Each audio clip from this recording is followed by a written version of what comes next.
புகழ்பெற்ற நாகப்பட்டினம் மாவட்டம் நாகூர் தர்கா குளம் சுற்றிலும் சாலை வசதி இல்லாமலும் குப்பைகள் சுத்தம் செய்யப்படாமல் உள்ளதால் பகுதிவாசிகள் கடும் அவதியடைந்து வருகின்றனர். குறிப்பாக ஜெனினா ஹஜ் தெரு உள்ளிட்ட பகுதிகளில் சாலைகள் மிக மோசமான நிலையில் உள்ளதாக குற்றம் சாட்டும் பொதுமக்கள் கையாலாகாத திமுக அரசு பொறுப்பேற்ற பிறகு அந்த சாலையை செப்பனிடவில்லை என குற்றம் சாட்டுகின்றனர்.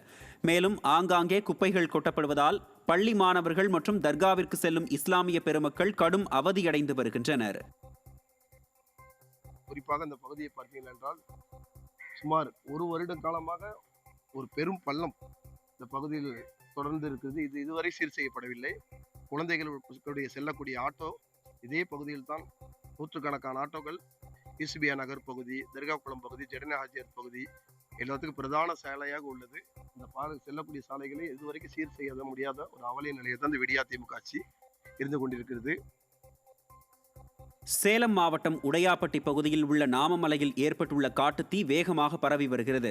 மலையடிவார பகுதியில் காட்டுத்தீ ஏற்பட்ட நிலையில் காற்று அதிகமாக வீசியதால் தீ மற்ற பகுதிகளுக்கும் மளமளவென பரவ தொடங்கியது.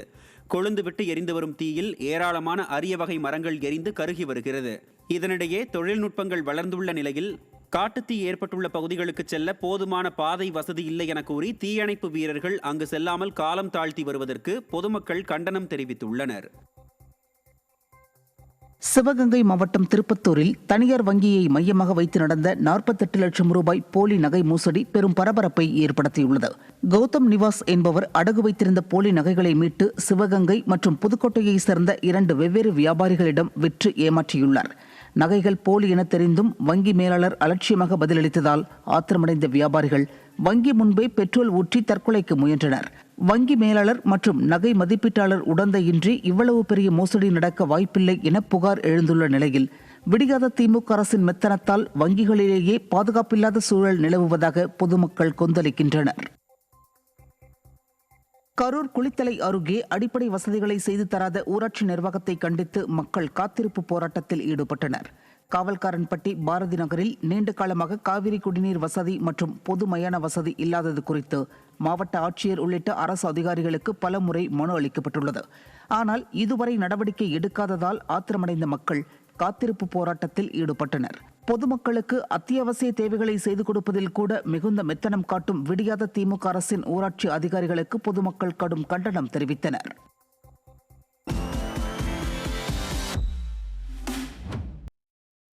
விருதுநகர் மாவட்டம் ராஜபாளையம் அருகே தென்னந்தோப்புக்குள் புகுந்த காட்டு யானைகள் தென்னை மரங்களை முறித்து சேதப்படுத்தியதால் விவசாயிகள் வேதனை அடைந்துள்ளனர். மேற்கு தொடர்ச்சி மலையில் இருந்து உணவு தேடி கூட்டமாக விவசாய பகுதிக்கு வந்த காட்டு யானைகள் சேத்தூர் பகுதியைச் சேர்ந்த மாரிமுத்து, கருப்பையா ஆகியோரின் 16 ஏக்கர் நிலத்தில் இருந்த தென்னை மரங்களை முறித்து சேதப்படுத்தியுள்ளன. பல லட்சம் ரூபாய் இழப்பு ஏற்பட்டுள்ளதாக வேதனை தெரிவித்துள்ள விவசாயிகள் வனத்துறை அதிகாரிகளின் அலட்சியமே இதற்கு காரணம் என குற்றம் சாட்டியுள்ளனர்.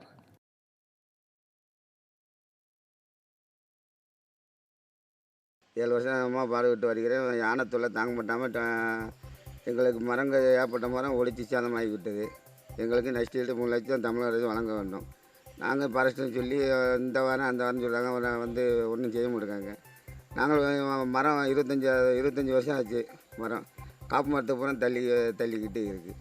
இதுக்கு எங்களுக்கு சட்டப்படி நடவடிக்கை இதுக்கு தமிழக அரசு வழங்க வேண்டும். திருவண்ணாமலை மாவட்டம் ஆரணி அருகே கனரக வாகனம் மோதியதில் சாலையின் நடுவே இருந்த மின்விளக்கு கம்பம் சாய்ந்து விழுந்தது. ஆரணி வேலூர் சாலையில் உள்ள சேவூர் பேருந்து நிறுத்தம் பகுதிகளில் சாலையோரங்களில் ஆக்கிரமிப்பு அதிகமாக இருப்பதால் அவ்வழியே செல்லும் வாகனங்கள் நாள்தோறும் விபத்துக்குள்ளாகி வருகின்றன. இந்த நிலையில் கரும்பு லோடு ஏற்றி சென்ற லாரி சாலையோர ஆக்கிரமிப்பால் சாலை நடுவே உள்ள மின்கம்பத்தில் எதிர்பாராமல் மோதி விபத்துக்குள்ளானது.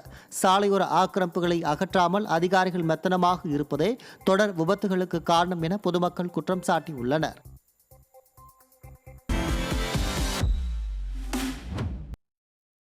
கள்ளக்குறிச்சி மாவட்டம் சின்னசேலம் அருகே கழிவுநீர் சுத்திகரிப்பு நிலையம் அமைக்க எதிர்ப்பு தெரிவித்து கிராம மக்கள் சாலை மறியல் நடத்தினர். சின்னசேலம் அடுத்த நயினார் பாளையத்தில் மக்களின் பயன்பாட்டிற்காக உள்ள குடிநீர் கிணற்றின் அருகேயே குப்பைகளை தரம் பிரிக்கும் பணிகள் நடைபெற்று வருகிறது. இதனால் அப்பகுதி வாசிகளுக்கு ஏற்கனவே சுகாதார சீர்கேடு உள்ள நிலையில் இதே பகுதியில் கழிவுநீர் சுத்திகரிப்பு நிலையம் அமைக்க விடியாத திமுக அரசு முடிவு செய்து அதற்கான பணிகளை ஆரம்பித்துள்ளது. இதனை கைவிட வேண்டும் என வலியுறுத்தி பகுதிவாசிகள் கடலூர் சேலம் தேசிய நெடுஞ்சாலையில் சாலை மறியலில் ஈடுபட்டனர். திருவள்ளூர் மாவட்டம் திருத்தணி அருகே பொதுமக்கள் பயன்படுத்தி வந்த குடிநீர் தொட்டி மாயமான சம்பவம் நிகழ்ந்துள்ளது. திருவலங்காடு ஒன்றியம் மாமண்டூர் பஞ்சாயத்தில் ஆழ்துளை கிணறு மூலம் 2000 லிட்டர் குடிநீர் பிளாஸ்டிக் தொட்டி மூலம் நீர் சேமிக்கப்பட்டு மக்கள் பயன்பாட்டிற்கு விநியோகம் செய்யப்பட்டு வந்தது. இந்த நிலையில் திடீரென குடிநீர் தொட்டி மாயமானதால் பொதுமக்கள் அதிர்ச்சி அடைந்தனர். சமூக விரோதிகளின் சதியா என்ற கேள்வி எழுந்துள்ள நிலையில் குழாய் உடைந்து குடிநீர் வீணாகி வருகிறது. காவல்துறையினர் இரவு நேரங்களில் முறையாக ரோந்து சென்றிருந்தால் திருட்டு சம்பவம் நிகழ்ந்திருக்குமா என்று மக்கள் கேள்வி எழுப்பியுள்ளனர்.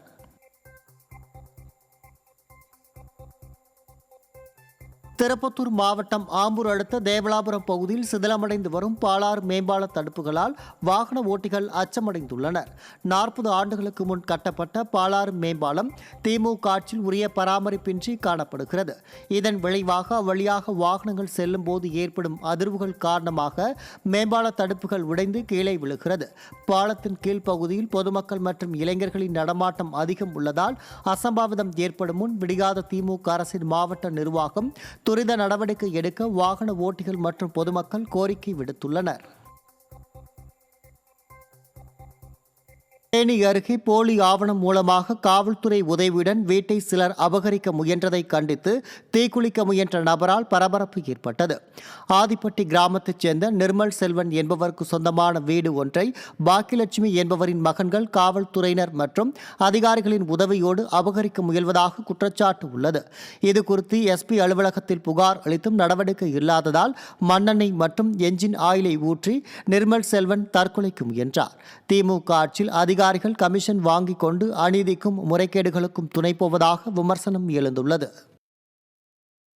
ஆனால் அவங்க எதையும் கேட்குற மாதிரி இல்லை. அவங்க எங்களுக்கு நிறைய நெருக்கடி கொடுக்குறாங்க.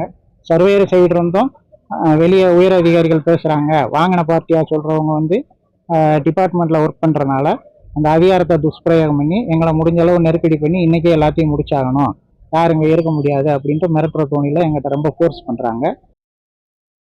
தஞ்சை மாவட்டம் கும்பகோணத்தில் நடைபாதையை சீரமைத்து தரக்கோரி பொதுமக்கள் ஆர்ப்பாட்டத்தில் ஈடுபட்டனர். கும்பகோணம் காசிராமன் தெரு பகுதியில் உள்ள உள்ளூர் வாய்க்காலில் கடந்த சில மாதங்களுக்கு முன் தடுப்பு சுவர்கள் சரிந்து விழுந்ததில் மக்கள் நடந்து செல்லும் நடைபாதை சேதமடைந்தது. ஒரு சில இடங்களில் மண் உள்வாங்கி பள்ளம் ஏற்பட்டுள்ளதால் வாகனத்தில் செல்வோர் பெரும் சிரமத்திற்கு ஆளாகியுள்ளனர். பழுதான நடைபாதையை சரி செய்து தரக்கோரி விடியாத திமுகவின் மாநகராட்சி அதிகாரிகளிடம் மனு அளித்தும் எந்த நடவடிக்கையும் எடுக்கப்படாததால் ஆத்திரமடைந்த அப்பகுதி மக்கள் கும்பகோணம் மாநகராட்சி நிர்வாகத்தை கண்டித்து ஆர்ப்பாட்டத்தில் ஈடுபட்டனர். ஒரு வருடத்துக்கு முன்னால் பேப்பரில் கல் போட்டாங்க. இந்த கல் போட்ட 15 நாள்லேருந்து ஒரு மாதம் சரிஞ்சு விழுந்துட்டு 60 அடிக்கு மேலே சரிஞ்சு விழுந்துருச்சு. 12 அடி பாதை இப்போ 2 அடி பாதையாக இருக்குது. இங்கே கிட்டத்தட்ட ஒரு 150 குடும்பத்துக்கு மேலே வசிச்சுட்டு இருக்காங்க. குழந்தைங்க வயசானவங்க இருக்காங்க. யாரும் நடக்க முடியல. டெய்லி கீழே விழுந்து தொப்புன்னு கீழே விழுறாங்க. விபத்து நடந்துகிட்டே இருக்கு. 3 இறப்பு நடந்து போச்சு. இந்த 3 இறப்பும் இந்த பாடியை தூக்கிட்டு போகிறத கூட இடம் இல்லாமல் தவிச்சிட்டு இருக்காங்க. கும்பகோணம் மாநகராட்சியில் இது மாதிரி பகுதி எங்கேயும் பார்த்துருக்க மாட்டீங்க. இது தொடர்பாக மாநகராட்சி மாமண்டூர் கூட்டத்தில் மாமண்டூர் ஒரு பேச்சு செஞ்சு தரல. 150 குடும்பங்கள் வசிக்குது. 500 பேர் இருக்கக்கூடிய இந்த பகுதிக்கு இந்த மாநகராட்சி கிட்டத்தட்ட 8 மாதங்களுக்கு மேலாக இதை போட்டு தராமல் தடுத்துக்கிட்டே இருக்கிறாங்க. என்ன காரணம் தெரியல. இல்லைனா மிகப்பெரிய ஒரு போராட்டத்தை இந்த மக்கள் சார்பு கண்டிப்பாக நடத்துவோம்.